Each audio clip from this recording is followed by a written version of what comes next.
Welcome to the D6 Family Ministry Podcast, a place where ideas, principles, and personalities come together to give you a ministry advantage that empowers the church and home. I don't know anything more important in our society or in the kingdom of God than to help the church, help the family. Discipleship is not an event, it's a way of life. And one day it just hit me that discipleship at home was not about doing more. It was about inviting Christ into what we were already doing. The goal of family ministry is not families sitting on the couch holding hands and singing Kumbaya. The ultimate goal is families that love God, love people, and make disciples of all peoples. So that's why you're here. You're here to say 1 hour a week, as significant and as awesome as it is, we know that it's not enough and we want to be intentional with every hour. You're listening to the D6 Podcast. Here are your hosts, Marianne Howard, Ron Hunter, and Josh Wooten.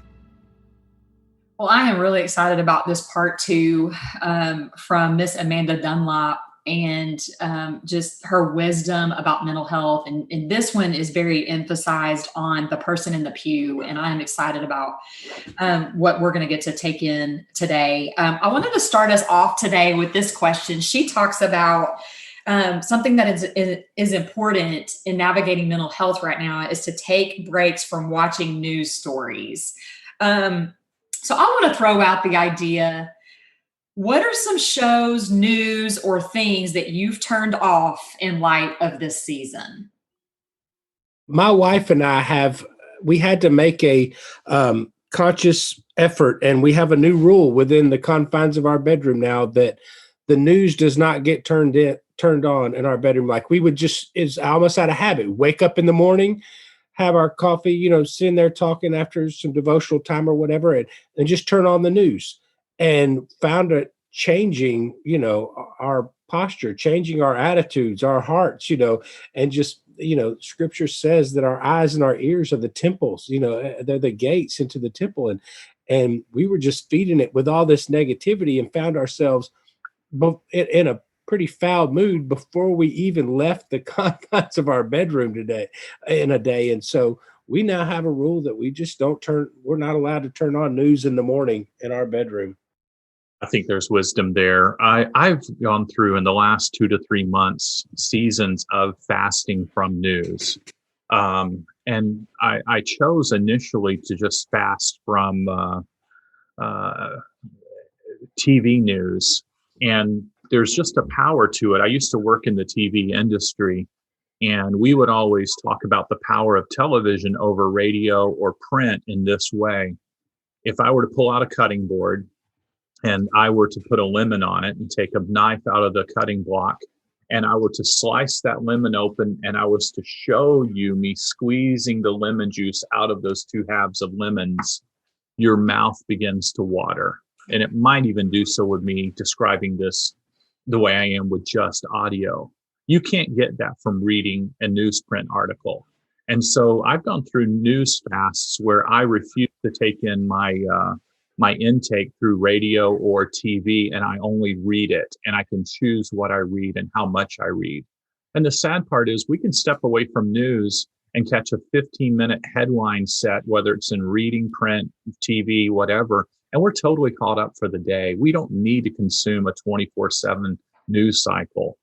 In fact, I had a friend call me on January the 6th and say, I know you're in a news fast. You might need to turn on your television and see what's going on in our nation's capital, because I was totally oblivious. I was choosing not to take it in up to that point. I think for me, I have to limit news intake because it feeds anxiety in my heart and my mind, but also social media. I've had to have limits. I work in marketing with actually D6 Family, and I have to limit, even in that field, we have to limit, exactly what you're saying, Ron, just limit our exposure and what we're feeding on. And I have to also, I don't know about you guys, but I have my TV shows, and I just have been really angry with the fact that they're writing COVID into TV shows. I'm like, Oh, I'm with I you. need a break. I just don't want to, I'm living it. If I'm watching your TV show, it's because I'm lost into the worlds and I really don't want to think about the actual real hard that I'm living. So I thought I was the only one. My wife and I love watching medical dramas, like The Good Doctor's a fun show we like to watch, in our home. And they've been doing the COVID thing. And I'm like, this is my escape from the real world when I watch TV. I don't watch but about 3 to 5 hours of my own choosing every week. And I don't want it to be what I'm trying to escape from. Right. I'm really excited about this interview, this part 2, you guys, and just some of the incredible wisdom that she pours out. I just want to prepare you if you're driving or I don't know where you are as you're listening to this podcast, but she is going to share some staggering statistics. And I love that she shares those because that really does open our eyes to what reality is. And she shares statistics happening in light of COVID and mental health. And so I just want to prepare each of you for that. You're going to want to capture those moments. We pray you are challenged as we are. And we look forward to visiting about this on the other side of the interview.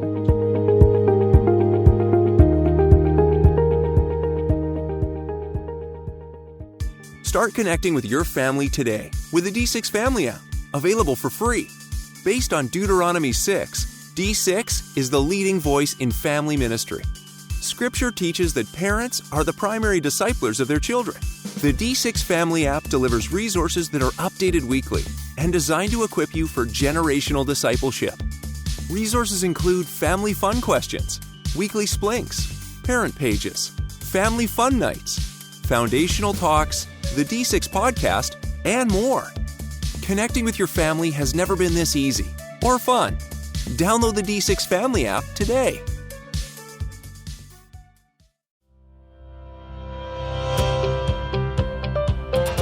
We are joined today by Miss Amanda Dunlap. Amanda is a licensed professional counselor.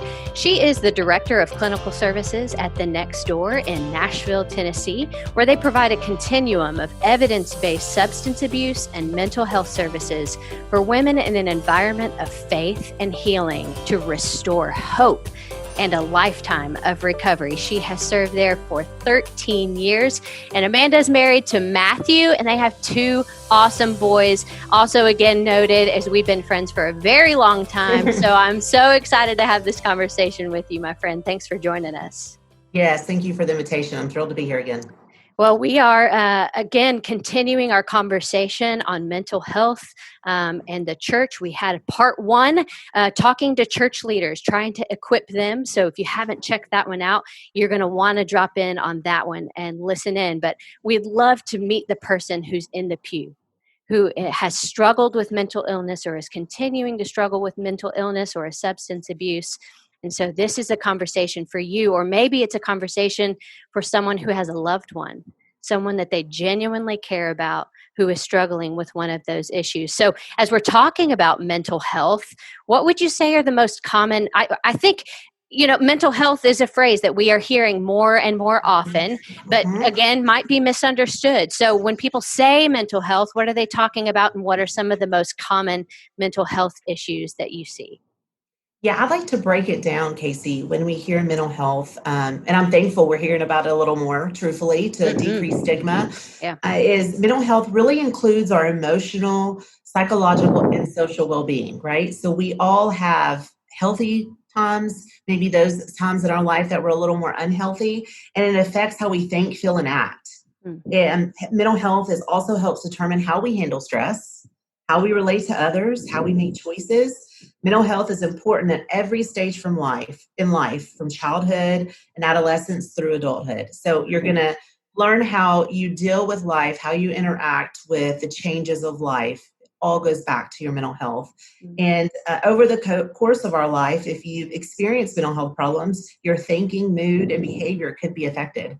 And many of those factors contribute to mental health problems, including the biological factors, such as genes and brain chemistry that none of us have control over. Some of those are life experiences, such as trauma or abuse, that impact our mental health, and family history of mental health problems. So if you had come from a family that maybe whether they've acknowledged it in SALT treatment or not, or maybe, just in today's society, we're starting to decrease that and people are willing to get help for their mental health. You're seeing that more.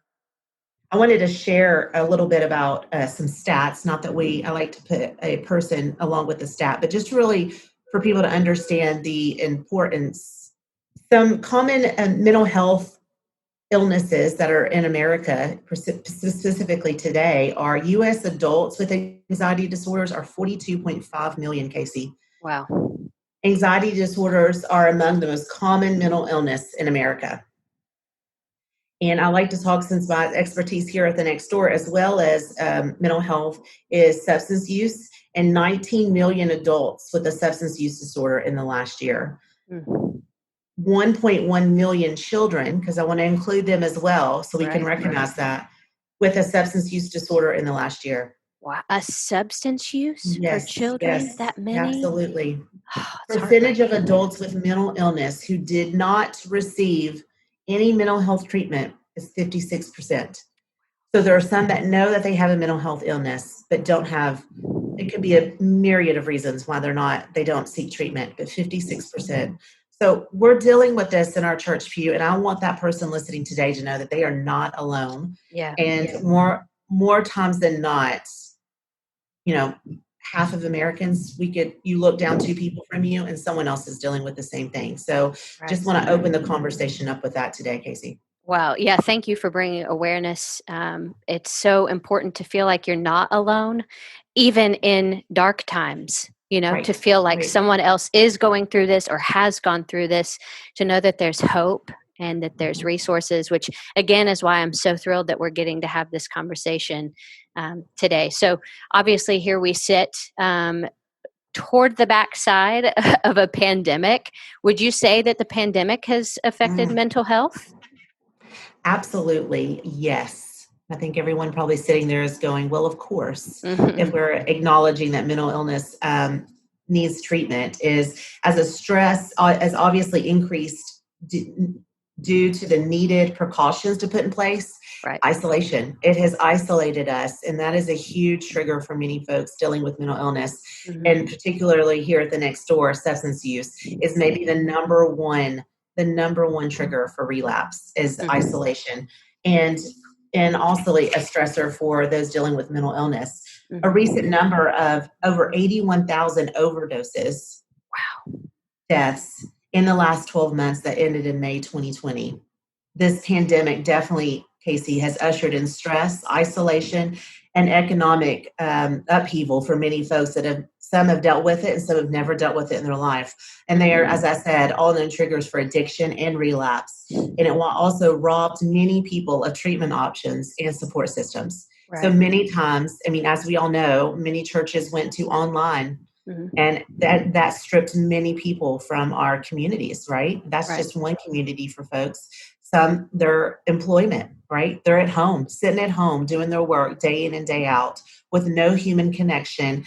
And the Lord made us to be relational beings, right? He created us to be that. And so I think when we're been stripped from that, we've got an uphill battle for the years to come to kind of combat this for sure. And I wanted to talk a little bit about in this time is to offer some helpful hints on how to deal with stress. We've all had a different layer of stress in this last year in the pandemic across the world. And I wanted to talk a little bit about some options there for folks. That may seem kind of like obvious, but it may be good to hear it that this is what we should do and possibly be okay to do for some folks. And one of those is, Casey, is to take breaks from watching, reading, and listening to news stories. We have all been knowing, it's almost like reliant on those outlets for what's our next step in this, what's our next step during this pandemic, and really finding space to cut that off. You open the windows in the morning, open the door, and we are just bombarded with information. It is accessible at our fingertips. And I always, for my personal life, have had to find moments where I just shut that off, where I want to get to know the human in front of me. I want to know their story, what's going on in their life, and how are they coping day to day for this? Because we get so caught up in the stories of those that maybe impact us, but those that also have no means on our day-to-day life, Mm-hmm. and we kind of lose track of like the human in front of us. Right. Another thing is to taking care of our body is a great way to decrease stress. And that means appropriate sleep, appropriate exercise, trying to eat as healthy as possible, meditation, whatever that looks, prayer, all of that impacts our physical well-being, which helps our mental illnesses. Mm-hmm. Make time to unwind and connect with others, connecting with your community. And that has looked difficult for many of us. Many of us have been as obviously forced to isolation. So how are we finding ways to connect? Whether that is this conversation we're having right now, Casey, is a way to connect with someone, and listening in, reaching out to someone that you haven't talked to in a while, but finding avenues to do that in your communities, and most importantly, your church community. Being willing to take that extra hard step to stay connected during this time is important. Mm-hmm. Yeah. So what do you say to the person then who has, feels isolated, is struggling with something like this, is still maybe watching church online or engaging online and hasn't been able to be in person? Like, how can they seek out community even in that type of scenario? It's stepping out of ourselves. So it may be sending that text to someone that you once were connected, or you sat near in church, or was your life group leader, small group leader, finding ways to connect with them, even when it may be uncomfortable and you've gone months and months and not done that. For yourself, you deserve that connection piece. So extending that may be your head pastor.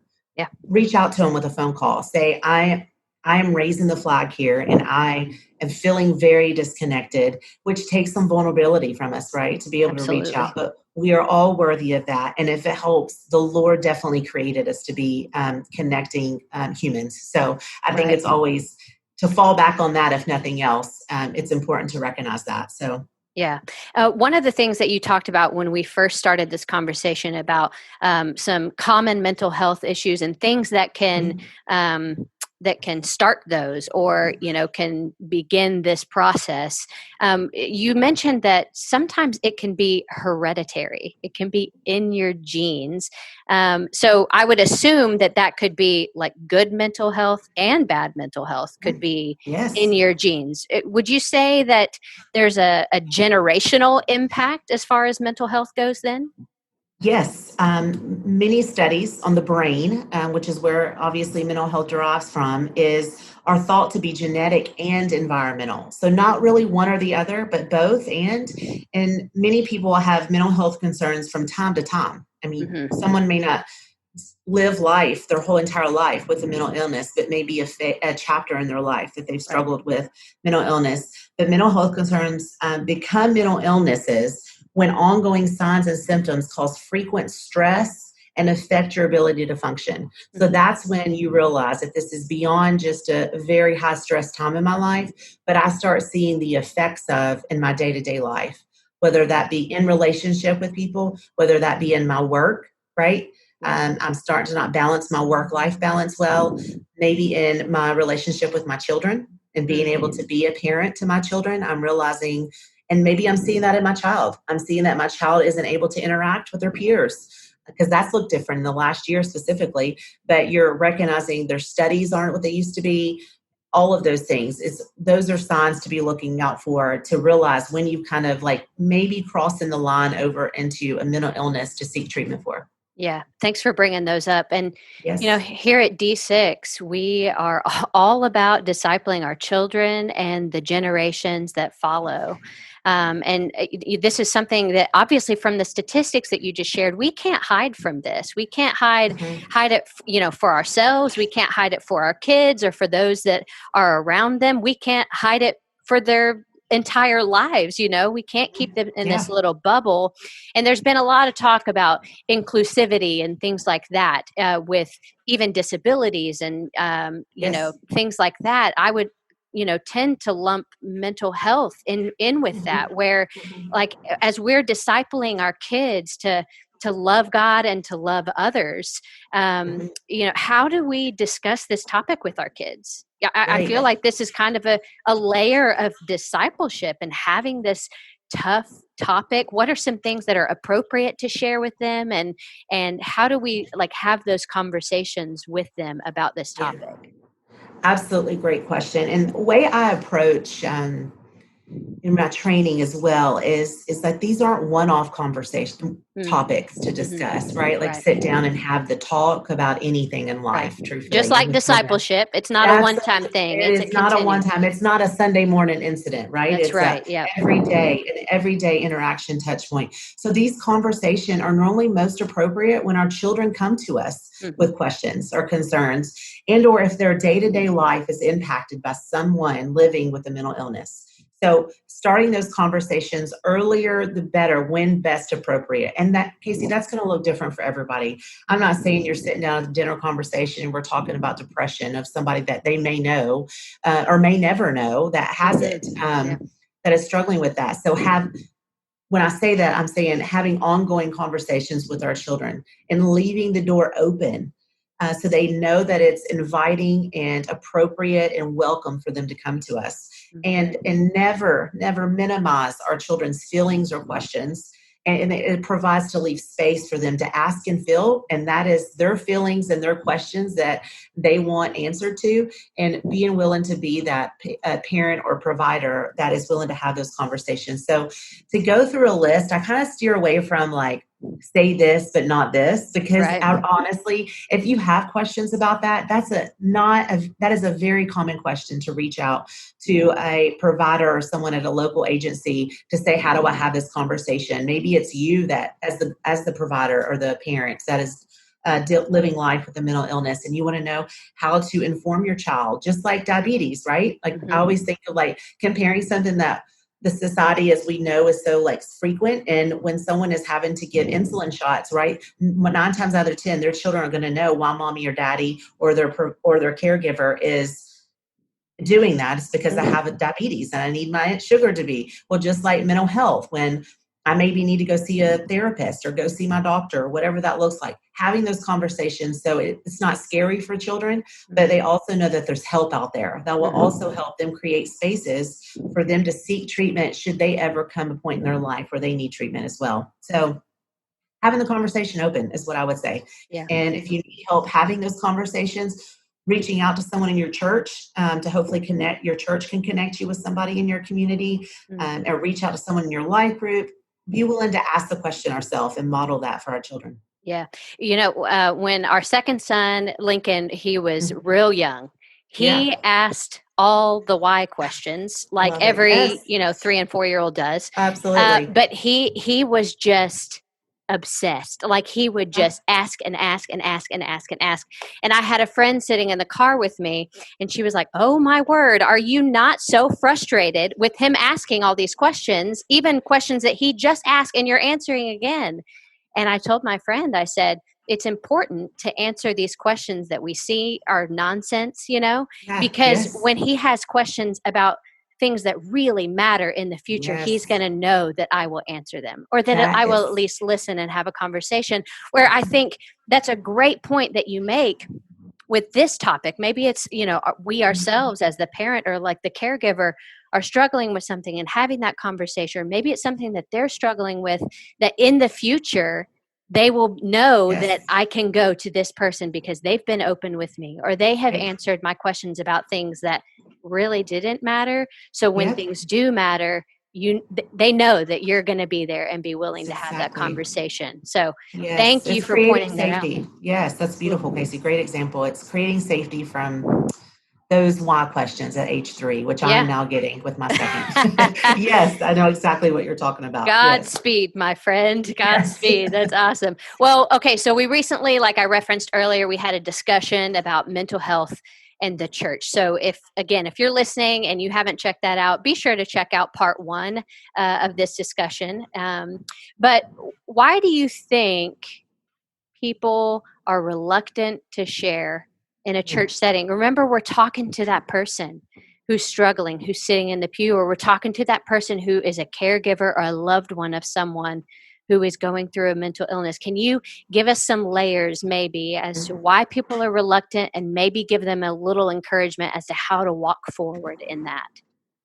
the one thing, the top thing I would say is what keeps people kind of trapped in that is shame, Casey. This will keep many of us in our own head and think that we are not worthy of care or change. And as simple as that. And that will keep us trapped.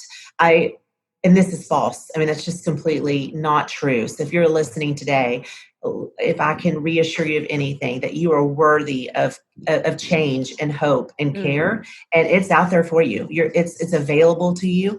And if you have questions about that, I, even myself, would be happy to connect and resource you. And great. I have a good author, many of in my field know Brene Brown, who's done a lot of research on shame specifically and overcoming shame. And I just wanted to highlight 3 things that she says, and simple, it seems simple, ways to overcome shame. And one of those is talk to yourself like you talk to someone else. A great example of what you just said about your son, right? If my sons came to me and had a question, or like they needed help with something, I wouldn't say, no, that's silly. That's nonsense. You don't deserve that. I would extend that, opportunity and that answer that question. Whereas to ourselves, we can sometimes do a lot of negative self-talk. And so talking to yourself, pausing like you would someone else, and being able to, comfort them in their time of need is 2, to reach out to someone you trust. Reach out to someone you trust. If it's that one person in your life, reach out to them and say, I'm needing help in this moment. And 3, tell your story.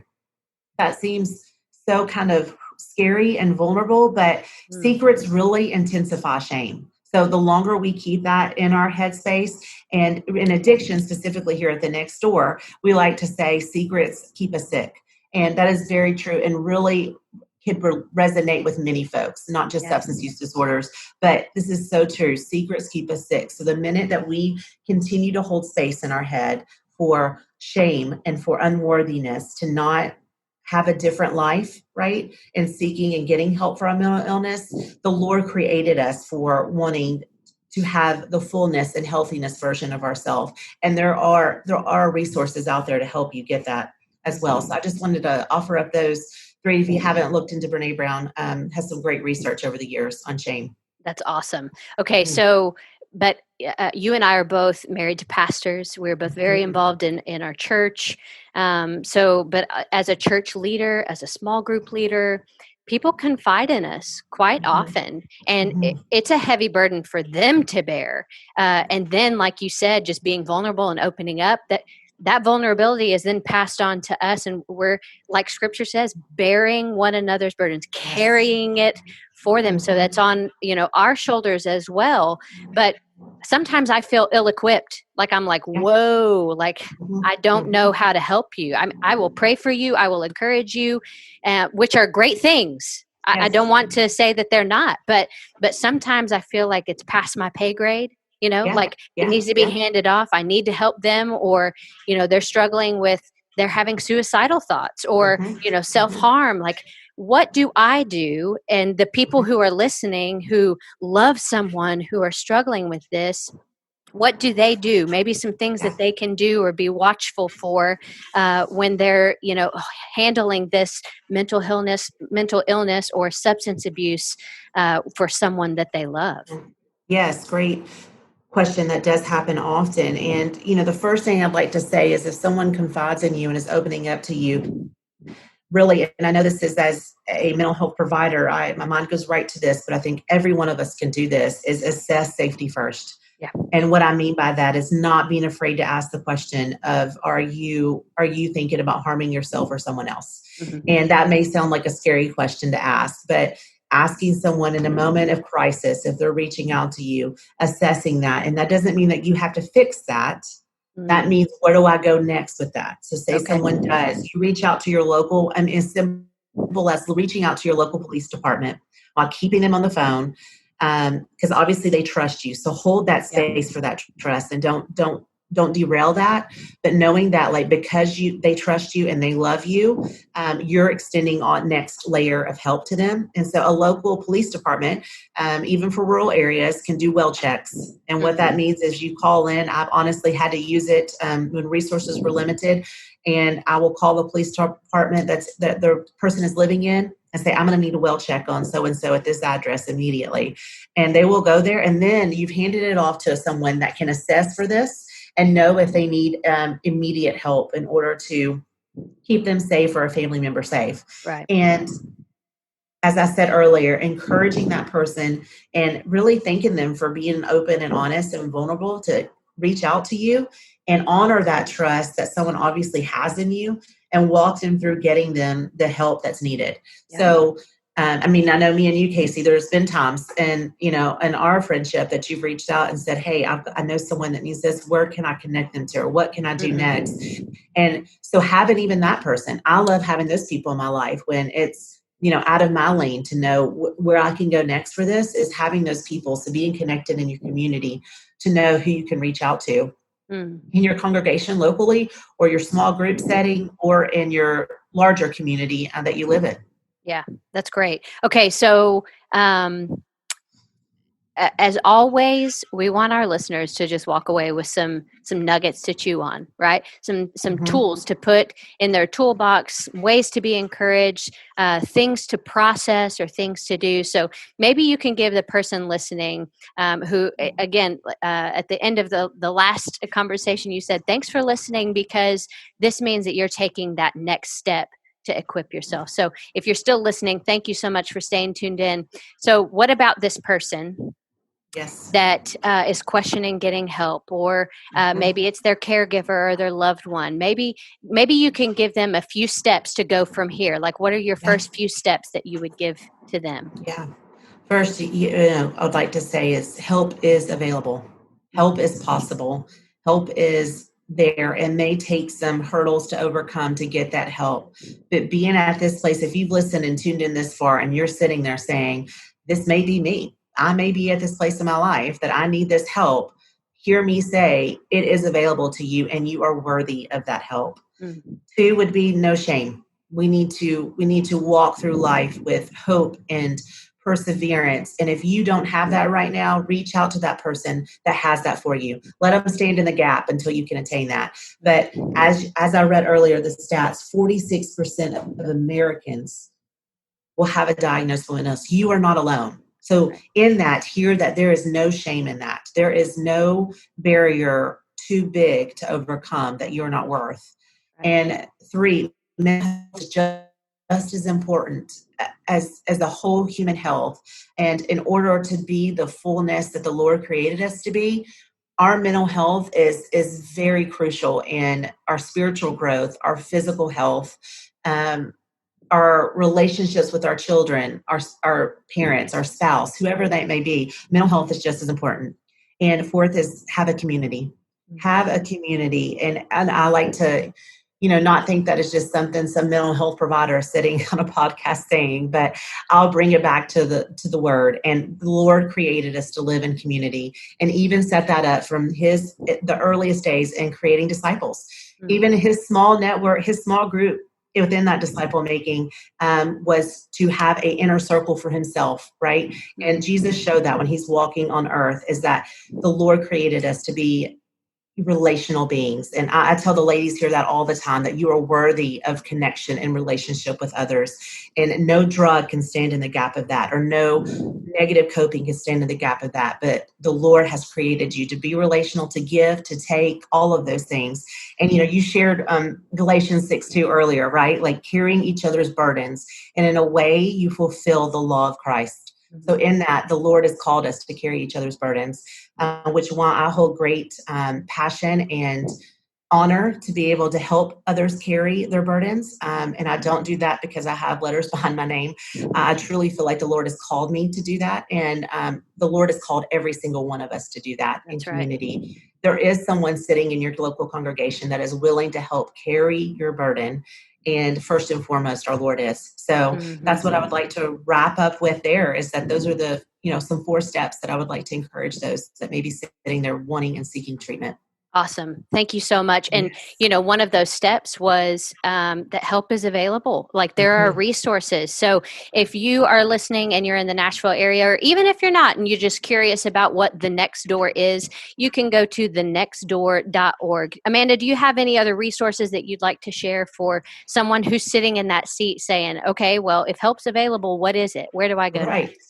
Yes. A little bit about the Next Door. If you are needing substance abuse treatment, you can call the Hope Line, or if you know someone that's needing treatment, our Hope Line is 1-855-TND-HOPE. So 1-855-TND-HOPE. And that's a direct line to an admission specialist that can help a woman, get connected to a treatment here with us. Another awesome resource is NAMI, because I know many may hear this outside of the Tennessee area. And NAMI is the National Alliance for Mental Illness .org. And that is a good resource to then kind of branch down and find local resources in your community, and being able to connect people or connect yourself with someone that, a provider, it could be a therapist, it could be a doctor, whatever that looks like, is go into that website. Awesome. Well, thanks you so much again for joining me in this conversation. Friends, we hope this has been an encouragement to you. We want you to know you're not alone. We have prayed for this conversation for a long time now, and are continuing to pray that this will meet you right where you are and will minister to your heart and encourage you. And we want you to find hope in the person of Jesus Christ. So, Amanda, thank you so much for joining me and for sharing your insights. Yes, thank you for having the conversation.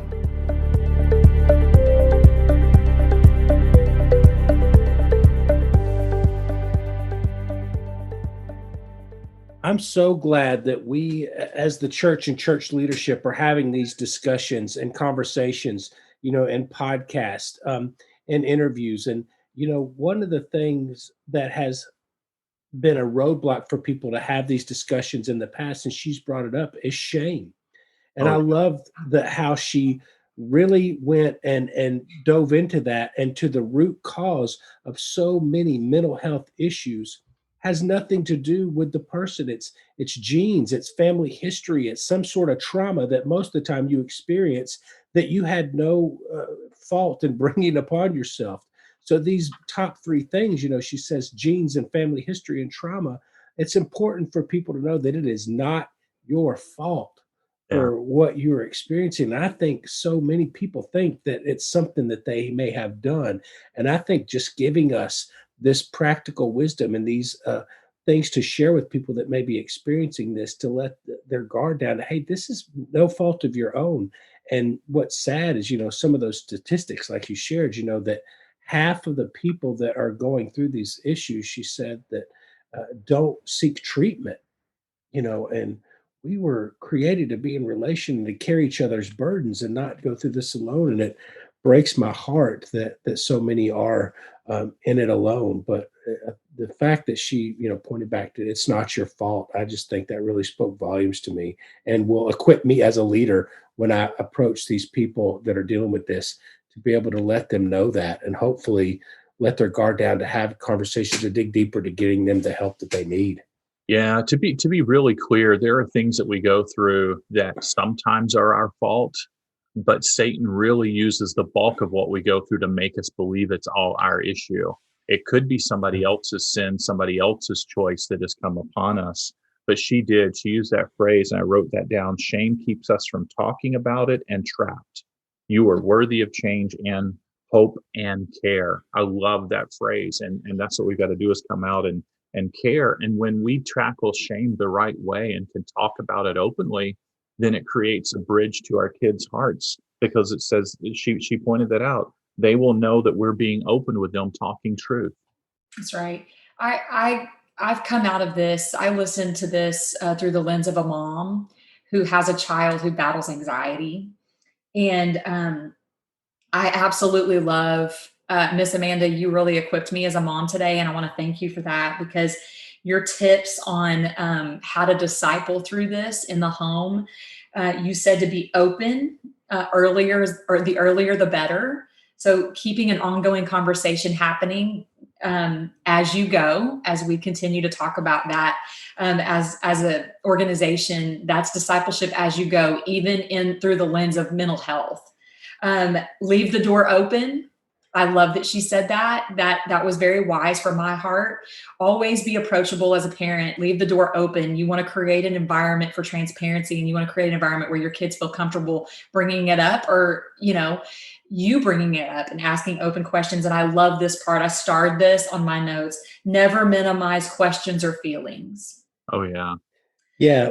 Her input in that, her child that kept asking why over and again, and the parent going, does that not just get on your nerves? But she is laying the foundation for that child to know that there is no question, no subject off limits. I can ask my mom anything at any time, and she's always going to be there to answer. And that's incredible to have that 36,000 foot perspective in the midst of something that could be very, very frustrating. I think the kids, when they're young and they're asking why, they really want to know the why because they just learned something brand new, or they're trying to learn something brand new. When our kids become middle schoolers and teenagers, she used the phrase that our daily life is impacted by somebodies or someone's. Our middle schoolers and teenagers are constantly being bombarded by the news, by their peers, by trauma, by whatever's going on. And oftentimes they're not pausing to process the why. And that's why we need to step in, because they're not going to ask anymore like a vulnerable, authentic young child. And that's where parents processing this, that go back to that theme as you go in D6, that Deuteronomy 6, from the time we get up to the time we tuck them in bed, we're looking for those connecting moments. This can be applied to every speaker, every interview we ever have, and so much more so on this one. That's right. What do you guys do when your kids, come home from school? And I know our kids are in different seasons of life right now. Josh, yours are getting older. You still have one in school, one in college. But my kids are beyond college now. And when we have conversations, they're not, quote, coming home from school, but when we have conversations, I still want to help them process data, even as adults.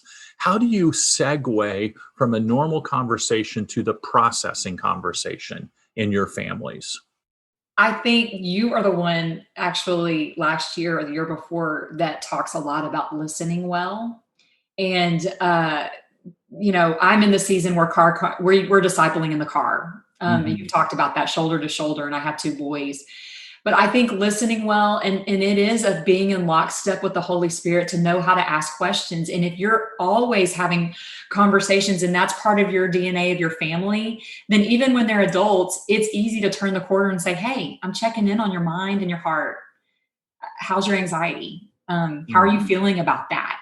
How are you feeling about this? When one of your adult children is in a big life transition, I think you could still ask similar questions. They're a little different, but similar questions of, how's that transition going? How do you feel about that? And that fleshes out the outward processing in case there is shame at play that we don't even know about. I mean, I can't imagine having adult children. We don't know when they're dealing with shame because they're not in our house anymore. So it's going to have to be us asking questions when we're with them.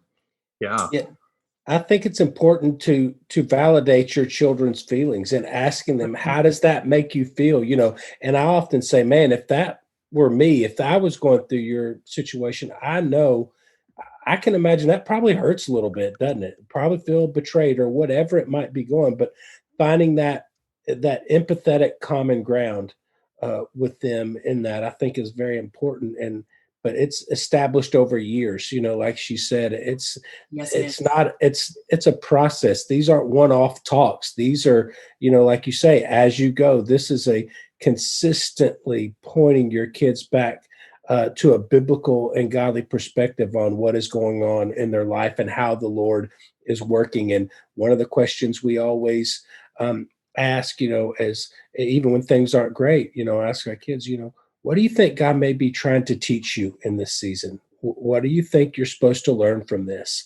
And just one of the things that we just try to continue to point the conversation back to him. And I don't believe it is rocket science. I think it's all about making that heart connection first and foremost, that they don't feel attacked. It is a safe place to be able to talk about things that are not great. And, I think I'm not sure if it was Amanda in this section or the last one, but made mention of the parent asking, the kids, asking the kids if they would pray for the parents.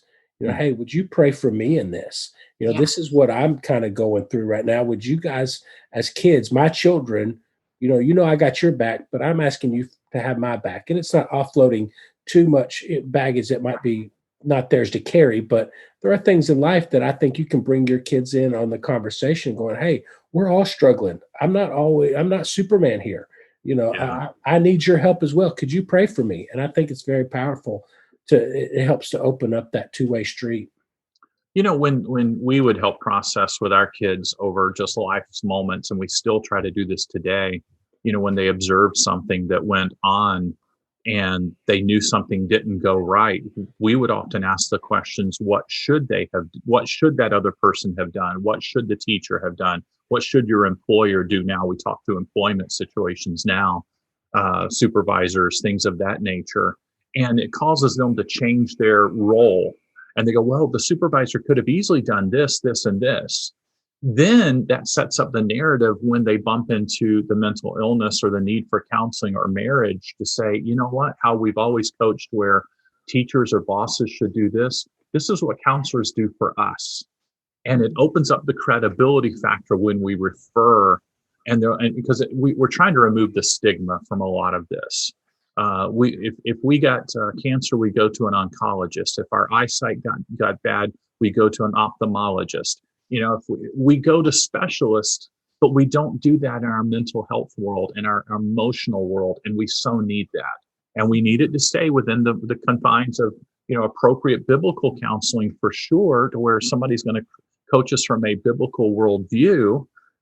Even to the form of prescribing medication. I'm not saying that, hey, everything can be solved by memorizing enough verses. If we get diabetes, we're going to need to take insulin. No matter how strong our faith is, we're going to need to take medicine in certain cases of mental health the same way. So I realize half the audience may have just turned me off over that statement, but that's okay. I'm so appreciative for Amanda and her expertise in this world. And I pray that our parents out there will keep these conversations going in some wonderful ways. Next week, tell us who we have coming up next week as our guest. We have Holly Girth coming up next week. Holly is a best-selling author, and she's going to discuss the complexities of introverts. And I think it is very eye-opening. I've already had a listen at this podcast, and you're going to greatly enjoy this. And I think it'll be something very insightful for anyone, because as she will share, 50% of the world are made up of introverts. So even though the extroverts get all the face time. So be sure to tune in next week to hear what Holly Girth has to say about introverts and be able to teach us there. Until next week, we'll be praying for you that you can connect and have wonderful conversations. Take care. You've been listening to the D6 Podcast. You can learn more about D6 at d6family.com.